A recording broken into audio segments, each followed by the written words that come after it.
श्री राम जी देखेंगे, छत्र बंधुम सदा नारियम राम परम दुर्मति भक्तम भ्रातरम अद्यैव त्वाम द्रक्ष्यति हतम मया। मेरे द्वारा तुम मारे जाओगे और राम जी उसको देखेंगे। अब लक्ष्मण जी महाराज को सुनकर हो इतना क्रोध हुआ कि मार डाले अभी। कहते बाग बलम तेज दुर्बुद्धे, अरे मूर्ख, इस प्रकार से जो वाणी का ही बल है उसका परित्याग कर आज समरांगण में बल दिखा। संपादय सुकर्मणा, आओ दिखाओ मुझे। अब महाराज फिर युद्ध हुआ और बहुत घमासान युद्ध हुआ। और उस घमासान युद्ध होने के बाद उभौ तो तुमुलम घोरऊ चक्रतुर नर रक्षितऊ, और महाराज ये उनको जीतना चाहें और वो उनको जीतना चाहें, और न ये हारें न वो हारें, न ये थकें और न वो थकें। लक्ष्मणो रावणिम युद्धे रावणिश्चापि लक्ष्मणम अन्योन्यम तौ अविघ्नन्तौ न श्रमम प्रतिपद्यताम। अब इसके बाद विभीषण जी महाराज को उसने मारना चाहा, लेकिन लक्ष्मण जी महाराज ने उसको बचा लिया। लक्ष्मण जी महाराज ने क्या किया, 4 बाण छोड़े महाराज, और 4 बाण छोड़ करके उसके घोड़ों को समाप्त कर दिया।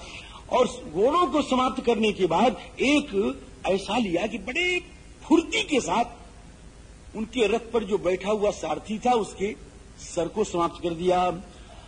लाघवात राघवा श्रीमान शिरकायाद अपाहरत। अब मंदोदरी का बेटा बिना रथ के हो गया, घोड़े मर गए, सारथी मर गया, रथ टूट गया। अब यहां पर यह दिखाया कि कितना वो चतुर है, युद्ध कला प्रवीण है। कौन? मेघनाथ। इतना सारथी नहीं है, रथ नहीं टूटा है, सारथी नहीं है, लेकिन फिर भी महाराज युद्ध कर रहा है। सारथी के न होने के बाद भी युद्ध कर रहा है महाराज जी, बड़े घमासान युद्ध कर रहा है। इस प्रकार से जब उसको देखा तो लोग उसकी प्रशस्ति भी किए। अब इसके बाद राम जी उसने विभीषण जी की ओर एक शक्ति का प्रहार किया, और लक्ष्मण जी महाराज ने उस शक्ति को अपने बाणों से 10 टुकड़े में परिवर्तित कर दिया। चिच्छेद निशितैर बाणैर दशधा पातयत भुवि। अब इसके बाद अंतिम में श्री लक्ष्मण जी महाराज ऐन्द्र अस्त्र को लेते हैं, और ऐन्द्र अस्त्र को लेकर के धनुष पर चढ़ा करके और उसको अभिमंत्रित करते हैं। अब मंत्र से तो अभिमंत्रित किया ही होगा, लेकिन सबसे बड़ा अभिमंत्रण क्या है? एक श्लोक लक्ष्मण जी महाराज कहते हैं। लक्ष्मण जी कहते हैं कि धर्मात्मा सत्य संधश्च रामो दाशरथिर यदि। दशरथ नंदन श्री रामचंद्र परमात्मा, मेरे आराध्य, मेरे उपास्य देव, अगर वो धर्मात्मा है और अगर सत्य संध है और पौरुष में, पराक्रम में उनका कोई प्रतिद्वंदी नहीं है, कोई मुकाबला करने वाला नहीं है, अगर ये बात तीनों सत्य है तो हे बाण तुम जाकर के आज इस मेघनाथ का विनाश कर दो। पौर लक्ष्य श्री राम धर्मात्मा सत्य संधश्च रामो दाशरथिर यदि पौरुषे चा प्रतिद्वंद तदैनम जहि रावणम। अब वह बाण चला और मेघनाथ के कुंडल मंडित, मुकुट मंडित, कीट मंडित मस्तक को काट करके नीचे गिरा दिया। प्रमथेन्द्रजित कायात पातया मास भूतले। अब तो महाराज सब जगह जगह लोग जय जयकार करने लग गए, आकाश से पुष्प वर्षण होने लग गया, अप्सराएं नाचने लग गईं और गंधर्व जो हैं वो गाने लग गए, और महात्मा क्या करने लग गए? महात्मा भी बवर्षु पुष्प वर्षाणी, महात्मा लोग पुष्प वर्षण करने लग गए और अद्भुत काम हुआ, और सब लोग कहने लगे श्री लक्ष्मण जी महाराज की जय हो। राम जी लक्ष्मणो जयति तेव वाक्यम विश्रावयन् सदा। लक्ष्मण जी महाराज की जय हो, जय हो, जय हो, इस प्रकार से सब लगे कहने लगे। अब महाराज जी लक्ष्मण जी महाराज यहां से सीधे राम जी के पास जाते हैं, और पहले श्रीराम लक्ष्मण जी महाराज राम जी के पास जाते हैं और श्री विभीषण जी को पहले तो गले लगाया, विभीषण जी को गले लगाया, हनुमान जी को गले लगाया और सबको प्रणाम किया। विभीषणम अवष्टभ्य हनुमंतं च लक्ष्मणः ततो रामम अभिक्रम्य सौमित्रि अभिवाद्य च। जाकर के ठाकुर के चरणों में प्रणाम किया और प्रणाम करके खड़े हो गए। विभीषण जी महाराज ने समाचार दिया कि महाराज संसार का सबसे प्रबल योद्धा रावण का जो प्राण था वह मेघनाद आज श्री लक्ष्मण जी महाराज के द्वारा, अब तो महाराज राम जी के आंखों में प्रसन्नता के आंसू छलक आए। राम जी महाराज ने लक्ष्मण जी को जबरदस्ती खींचा और खींच करके उनका सिर सूंघा। राम जी सतम शिरस्युपाघ्राय लक्ष्मणम कीर्तिवर्धनम, लक्ष्मण जी महाराज ले जाते जाएं और ठाकुर जी उठा करके उनको अपने गोद में बिठा लिए। लज्जमानम बलात् स्नेहात् अंकम आरोप्य वीर्यवान्, कितना बड़ा सौभाग्य है। तम उपवेशित तमुत्संगे परिसृज्यापीडितम, अब बार बार लक्ष्मण का मुख देखें और मन में कहें इसने कितना कष्ट किया है। इतने दिनों तक सोया नहीं मेरा लक्ष्मण, इतने दिनों तक मेरा लक्ष्मण जागता रहा है। हम सोते रहे ये जगता रहा है, हम देखते रहे और ये बराबर जगता रहा। महाराज आज सब लक्ष्मण की तपस्या, लक्ष्मण की भक्ति, लक्ष्मण की शक्ति सबका स्मरण करके ठाकुर जी की आंखों से आंसू बह रहे हैं। और भगवान ने कहा, हे सुषेण मेरे लक्ष्मण को जल्दी से, देखो घाव लगा है, इधर इधर सब घाव लगा है, बड़े भारी पराक्रमी योद्धा से लड़े, इनको स्वस्थ कर दो। अब महाराज श्री सुषेण जी महाराज ने क्या औषधि का विज्ञान था उस समय। सुषेण जी महाराज ने खाली एक नाश दिया महाराज, खाली नाक में एक दवाई सूंघा दी और उस दवाई के सूंघाने के साथ लक्ष्मण जी महाराज तो एकदम ठीक हो गए हो। लक्ष्मणाय ददौ नस्तः सुषेण परम औषधम, जो है बहुत रोया, मंदोदरी रोई, सारी लंका में रुदन ही रुदन मच गया। रावण कहता है कि तुमने कई चीजों को छोड़ दिया, एक तो मेरे मरने के बाद तुम राजा होने वाले थे, जो राज्य पद तुमने छोड़ दिया, लंका तुमने छोड़ दी, राक्षसों को तुमने छोड़ दिया, अपनी माता को तुमने छोड़ दिया, अपनी पत्नियों को तुमने छोड़ दिया और तुम मुझको छोड़ करके हे मेरे पुत्र तुम कहाँ चले गए। यौवराज्यम च लंकांच रक्षांसि च परंतप मातरम मांच भार्याश्च क्व गतोसी विहाय न। इस प्रकार से बहुत रोया, इसका रोना छोड़िए। राम जी अब कहता क्या है कि चलो हम सीता जी को मार डालेंगे। अब सीता जी को मारने के लिए बाहर चलाए, एकदम चला सीता जी को मारने के लिए। सीता जी को मारने के लिए चला।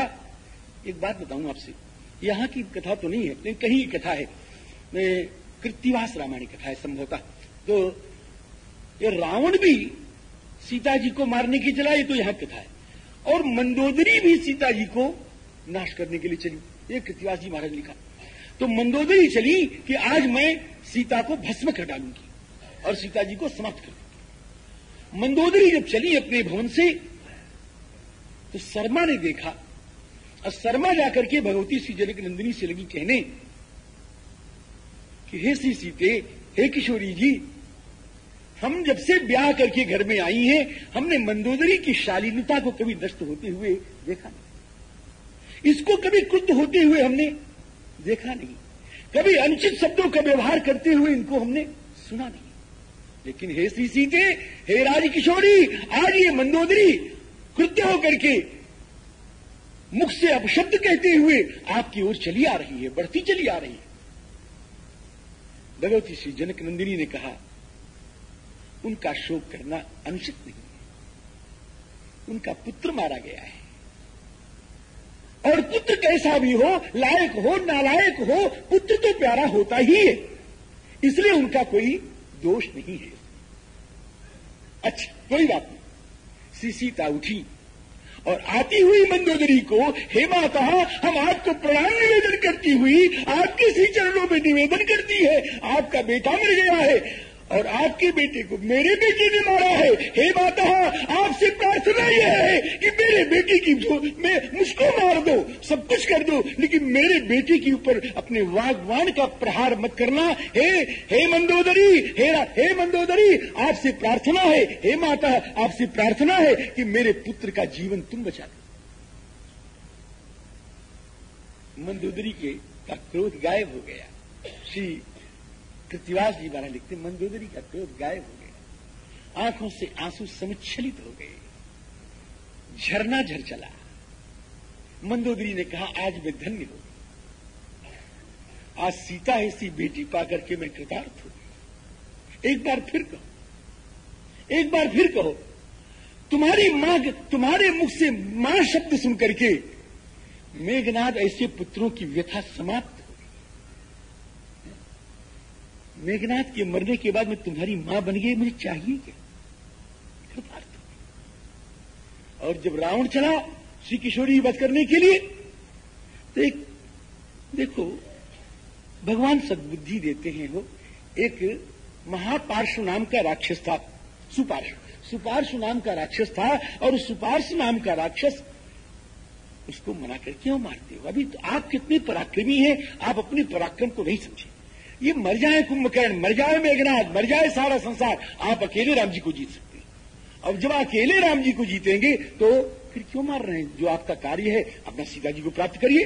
हत्वा दाशरथिम राम भवान प्राप्स्यति मैथिली। हाँ, अब ये आशा दिला दी। अब श्री सीता व्रत से निवृत्त हो गया। अब इसके बाद ये महाराज राक्षसियों ने बड़ा विलाप किया है, यहां पर बहुत विलाप किया है, बहुत विलाप किया, अने इतना विलाप किया और बात युक्त विलाप किया, युक्त विलाप किया कि इस मरी शूर्पणखा को क्या हो गया? अब किसी का भाई मर गया, किसी का बेटा मर गया, किसी के मांग का सिंदूर पुछ गया था, किसी के हाथों की चूड़ियां दरक गई थी, कोई विधवा हो गई थी। इस प्रकार से सारी राक्षसियां मिल करके कहती हैं ये मरी शूर्पणखा विधवा, करोड़ों वर्ष की बुढ़िया, और ये बुढ़िया ने जाकर के महाराज राम जी को वर्ण करना चाहा। ये दुर्मुखी ने सुमुख का वर्णन करना चाहा। कथम शूर्पणखा, छोड़िए उसको, ऐसा सब कह रही है। फिर इसके बाद कहीं रावण की बुद्धि, बड़ा बुद्धिमान बनता है आप अपने को, और इसको इतने निदर्शन मिले, निदर्शन माने उदाहरण, दृष्टांत, इतने निदर्शन मिले, इतने उदाहरण मिले, लेकिन फिर भी इसको अकल नहीं आई। राम जी वैदेहीं प्रार्थयानंतम विराधम प्रेक्ष्य राक्षसम हतम एकेन रामेण पर्याप्तम तन्निदर्शनम। अरे विराट नाम के राक्षस को, जो श्री जानकी जी की अभिलाषा करता था, उसको एक ही बाण से जिन रघुनंदन ने मार गिराया। क्या इतने पर भी इसको अकल नहीं आई? अकल तो वही जानी चाहिए थी। और 14,000 राक्षसों को जिस अकेले श्री रघुनंदन ने एक बार मारा, अकेले मारा, क्या ये निदर्शन पर्याप्त नहीं था कि श्री राम को परब्रह्म परमात्मा समझ करके उनसे शत्रुता न करता? इसके लिए पर्याप्त नहीं था? राम जी 14 सहस्राणि रक्षसाम भीम कर्मणाम और सरई आदित्य शंकासई पर्याप्तम तन्निदर्शनम। अरे छोड़ो हो, छोड़ो इसको पराजित करने वाला जो बाली, उस बाली को जिसने एक बाण से मार डाला, ये सुन करके भी इसको अकल नहीं आई है? ये उदाहरण पर्याप्त नहीं था। बालिनम मेरु शंकासम पर्याप्तम तन्निदर्शनम जघान बालिनम राम सहस्र नयनात्मजम आदि आदि। बड़ा निदर्शन का यहाँ पर बड़ा सुंदर विलाप है महाराज। सुंदर का मतलब कि ये गाली नहीं बक रही है श्री राम जी। सुंदर का हम उसी को सुंदर कहते हैं कि रो चाहे गाओ, लेकिन राम जी को गाली मत बको, राम जी की प्रशंसा करो। रो के करो चाहे गा के करो, चाहे हंस के करो, राम जी की तारीफ करो। और हंस करके भी अगर राम जी की आप निंदा कर रहे हैं तो हमारी दृष्टि में तो हंसना बेकार। राम जी इस प्रकार उन लोगों ने बहुत किया। अब इसके बाद रावण कहता है अब मैं स्वयं युद्ध में चलूंगा, और स्वयं युद्ध में चलने के लिए तैयार हुआ। और इसके पहले और लोगों को भेजा है, वानरी राक्षसों की सेना भेजा, और उन राक्षसों की सेना का सबका संहार हो गया। अब ये स्वयं रणांगण में आता है और आकर के कहता क्या है, आज मैं एक वृक्ष को काट डालूंगा, एक वृक्ष को काट डालूंगा। कहता है कौन वृक्ष है? राम वृक्षम रणे हन्मी। आज राम रूपी वृक्ष को समरांगण में मैं उच्छिन्न कर दूंगा। राम वृक्षम रणे हन्मी। देखो एक वृक्ष, राम जी को एक वृक्ष एक ने और कहा है, मैंने शायद आपसे निवेदन किया होगा। हाँ, निवास वृक्ष साधु नाम किसने कहा? तारा ने कहा है, तारा भगवती ने कहा है कि निवास वृक्ष साधु नाम। ये जो श्री राम जी है महाराज, वो साधुओं के निवास वृक्ष, साधुओं के परम शरण्य हैं, साधुओं के आश्रय हैं। भाव कहने का क्या? भाव कहने का क्या कि जैसे वृक्ष जो है आश्रय भी देता है और पेट भी भरता है, इसी प्रकार श्री रघुनंदन जो है साधुओं को, भक्तों को आश्रय भी देते हैं और उनका पेट भी भरते हैं। वृक्ष क्या करता है? अब छोड़ो, वहां कह चुका हूं। राम जी राम वृक्षम रणे हन्मी सीता पुष्प फल प्रदम। आज राम वृक्ष को मैं काट डालूंगा, छिन्न कर दूंगा। तो उसमें पुष्प और फल क्या है कि सीता पुष्प फल प्रदम। वो सीता रूप ही पुष्प उसमें लगा हुआ है, सीता रूप पुष्प उसमें लगा हुआ है और वही पुष्प जो है वही फल देने वाला है। सचासौ फलप्रद। वो जो सीता रूपी पुष्प है वही फलप्रद है। श्याम जी उसको उच्छिन्न कर दूंगा। और उस वृक्ष की डालियां क्या हैं कि उसकी एक डाली नहीं है, वो बहुत डाली है, कोई छोटी, कोई बड़ी, कोई मोटी और कोई पतली, बहुत डालियां हैं। नाम बता दो कि नाम ही सुन लो। प्रशाखा यस्य सुग्रीवः जाम्बवान कुमुदः, ये सब डालियां हैं हमारे। कुमुदः नलः द्विविधश्चैव मन्मैन्दश्च अंगदो गंधमादनः हनुमांश्च सुषेणश्च सर्वंच हरियूथपाः, ये सब डालियां। अब ये प्रशाखाएं कैसी हैं? जैसा मैंने कहा, कोई दुबली है, कोई मोटी है, कोई छोटी है, कोई बड़ी है। अब ये सब कैसे हैं? अभी तो इनकी ये खाली राम वृक्ष का निरूपण ही 2-4 दिन के लिए किसी विद्वान के लिए पर्याप्त है। मैं भले न कर पाऊं, लेकिन है ऐसा। राम जी बहुत पर्याप्त है। राम जी, अब राम जी का और रावण का युद्ध हुआ, बड़ा भयंकर युद्ध हुआ। भी उभौ ही परमेश्वासौ उभौ युद्ध विशारदौ उभौ अस्त्र विराम मुख्यौ उभौ युद्धे विचेरतु। दोनों के पास बढ़िया धनुष है और दोनों युद्ध कला में प्रवीण हैं और दोनों अस्त्र वेदता हैं। इस प्रकार दोनों का युद्ध चल रहा है। दोनों का बड़ा सुंदर युद्ध, बड़ा भयंकर युद्ध चल रहा है महाराज जी। अब लक्ष्मण जी महाराज सामने आ गए। राम जी महाराज के लड़ते लड़ते श्री लक्ष्मण जी महाराज सामने आ गए और लक्ष्मण जी महाराज ने आकर के युद्ध किया। और युद्ध करने के बाद किया क्या लक्ष्मण जी ने कि उसके ध्वजा को काट दिया महाराज। ये ध्वजा को काट देना ये बड़ी भारी विजय है महाराज। ध्वजा को फहरा देना ये भी विजय, और ध्वजा को काट देना। तो राम जी ध्वजम मनुष्य शीर्षम तु तस्य चिच्छेद नई कथा, अनेक टुकड़े कर दिए उसकी ध्वजा के। और उसका जो सारथी था उस सारथी के मस्तक को काट लिया। सारथेश्चाभिबाणेन शिरोज्ज्वलित कुंडलम जहार लक्ष्मण। जब वो ऐसा कर रहे थे उसी समय विभीषण जी महाराज उठे और एक गदा लेकर के चारों घोड़ों को समाप्त कर दिया महाराज जी। राम जी विभीषण आए, राम जी विभीषण जी ने खत्म कर दिया। तो कोपम आहरे तीव्रम, इस प्रकार से जब विभीषण ने जघानाप्लुप्त गदया रावणस्य विभीषण सरस्वान पर्वतोपमान। अब रावण ने क्या किया कि विभीषण की खबर ले लूं। अब वो नीचे तो आ गया कि तुमने मुझे नीचे उतारा तो हम तुमको और नीचे ले जाएंगे। अब उसने एक अच्छी सी शक्ति ली महाराज, और कैसी थी? बड़ी सुदीप्त थी और वज्र की तरह थी। तत शक्ति महाशक्ति प्रदीप्ताम असनीमिव, और उसको चिक्षेप, किसके लिए चिक्षेप, किसके लिए फेंका? विभीषणाय, विभीषण के लिए छे। और वो जो चलने लगी तो श्री लक्ष्मण जी महाराज ने क्या किया? 3 बाण लिए और उस शक्ति के खंड खंड कर डाले महाराज जी। त्रिभी चिच्छेद लक्ष्मण। अब रावण ने फिर शक्ति ली और अब ऐसी शक्ति ली कि काले नापि दुरासदाम, जो काल का भी अतिक्रमण कर दे, काल का भी अतिक्रमण कर दे, और ऐसी शक्ति ली उन्होंने। और जिस शक्ति को कोई काट नहीं सकता था, ऐसी शक्ति ली महाराज जी। और ये शक्ति महाराज इसने दहेज में पाई थी जब इसका ब्याह हुआ था। आप कहोगे महाराज जी हंसाने के लिए, तो नहीं हंसाने के लिए नहीं कह रहा हूं, सही बात है ना। ये महाराज इसने ब्याह में पाया था। जब इसका ब्याह हुआ था तो दहेज में पाया था। मयेन माया विहिताम, मैं दे दिया था इसके ससुर ने, और तब से इसको संजो के रखा था। कभी प्रहार करने का बढ़िया मौका नहीं पाया कि आज मैं अपने भाई को ही इससे मारूंगा। तो ततसंभावित तराम काले नापि दुरासदाम जग्राह विपुलाम शक्तिम, उसको हाथ में लिया। और जब उसको हाथ में लिया तो श्री लक्ष्मण जी महाराज आ गए सामने। लक्ष्मण जी महाराज सामने आ गए।